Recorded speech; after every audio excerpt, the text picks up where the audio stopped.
Hello and welcome to a special Cuso BADLEgo review. This is of the Back to the Future set, which is Cuso number 4. Featuring this set are the DeLorean time machine car, which we'll have a look at in a minute, and Marty McFly and Doc Brown, aka Michael J. Fox and Christopher Lloyd. We'll have a look at the minifigures, and then we'll have a look at some of the features and design aspects of this set. First of all, the two minifigures. We have here Doc Brown on your right and Marty McFly with his little vest jacket and shirt, and Doc Brown with his white suit that he wears at the start, I believe, of the first Back to the Future film, with his sort of Hawaiian shirt underneath, camo shirt underneath, time stop clock, note sticking out of his pocket. Nice little details on the torsos of these, and as I've just shown you there, both of them have some detail on the back as well, which is really nice to see. Two minifigures, got them currently showing smiling. Doc Brown has the white version of the vampire hair, or Count Dooku hair, that you've seen on a few other sets, but I don't think I've ever seen that completely white like that before. So let's have a look at the reverse of those faces, because they do have double-sided faces.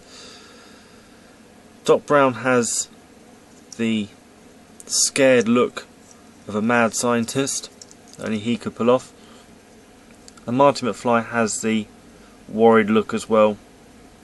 So again, if you want to recreate that scene when the terrorists turn up, I can't remember what nationality they are, some Middle Eastern terrorists I believe, turn up, well, it might be European, I can't remember.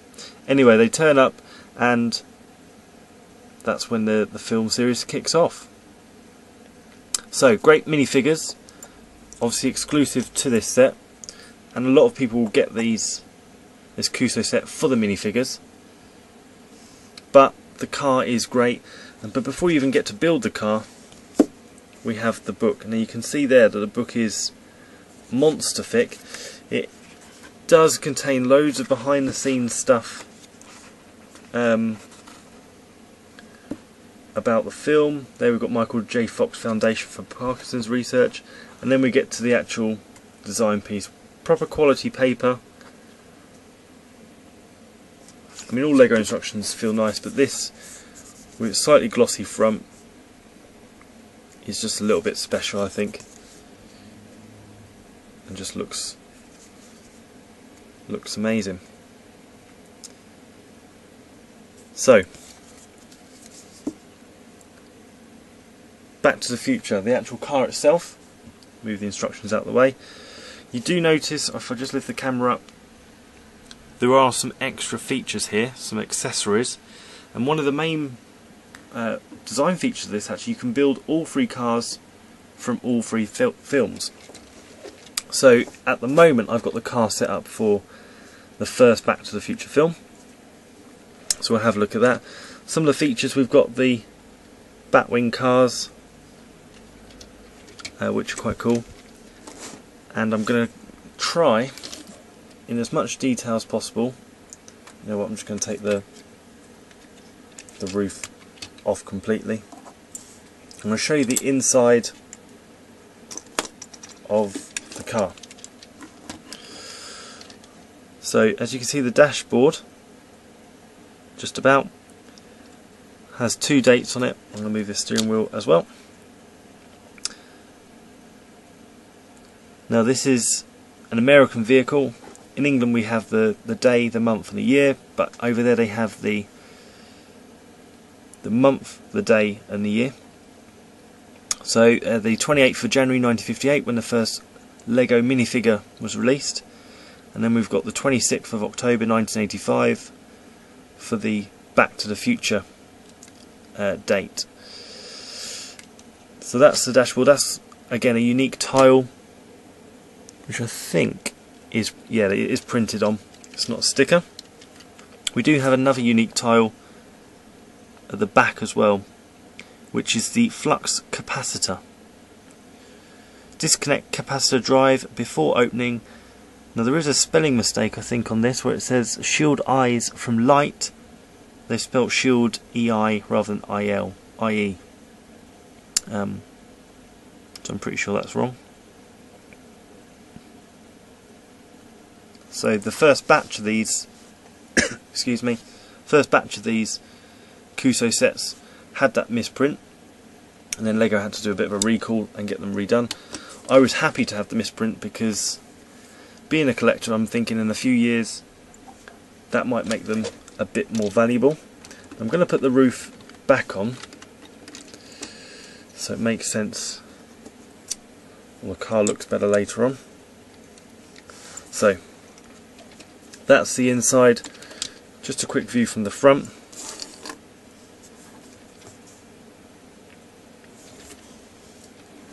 And then we've got the view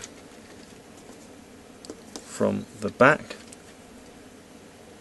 And you'll notice we do get another printed piece, which is the license plate from Back to the Future Out of Time, with the California details on there.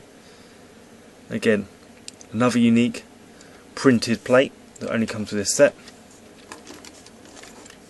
I've just managed to knock a bit of this apart because I'm clumsy and I have no idea where this piece comes from, but I'll put that back on in a second.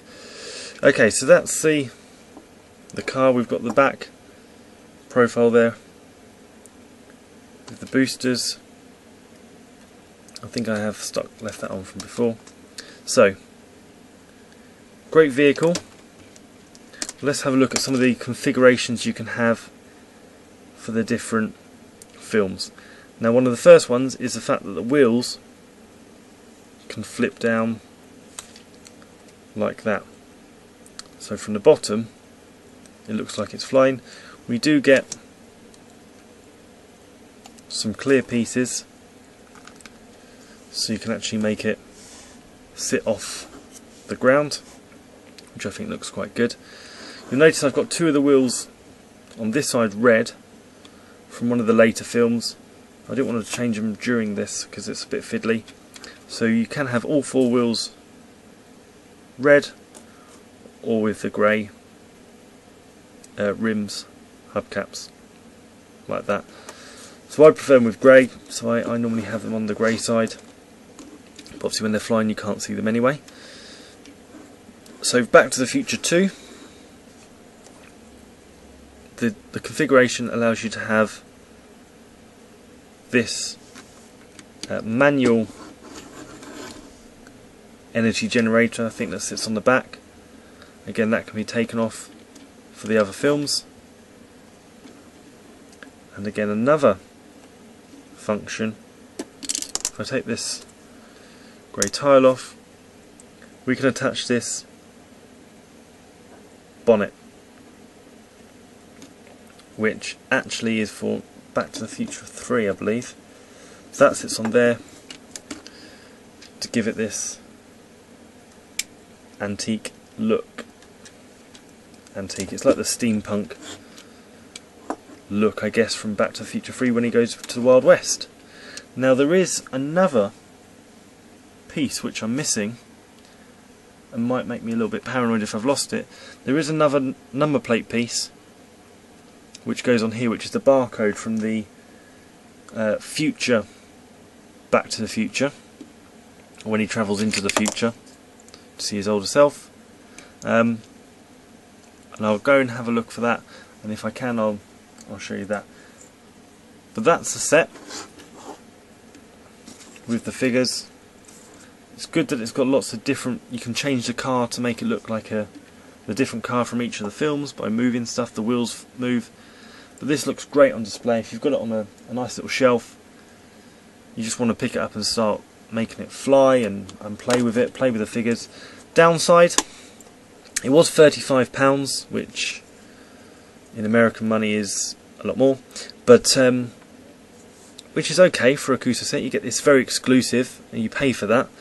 The only downside is it's quite tricky to get the figures in properly. I don't think this set is really designed for kids because of the film it's based on, but it is quite tricky to get both minifigures in the little cockpit area. But you can do, but it's just a bit of a squeeze, that's all, especially with Doc Emmett's hair. And you can see there it's lifting the roof off if I try and squeeze him in as well. So you can't fit both of them in, but you know what, I really don't care. I love this set. If it was for £30 rather than 35, it would make all the difference, but you know what, I paid for it and I don't regret it. It's a good set. If you can get it, do it while you can, because it won't be around forever. So I definitely give it a good 8.5 out of 10. Thanks for watching. Check out my other videos. Check out some of my mocks I've done for the Iron Man film. But thanks for watching. Hope to see you soon.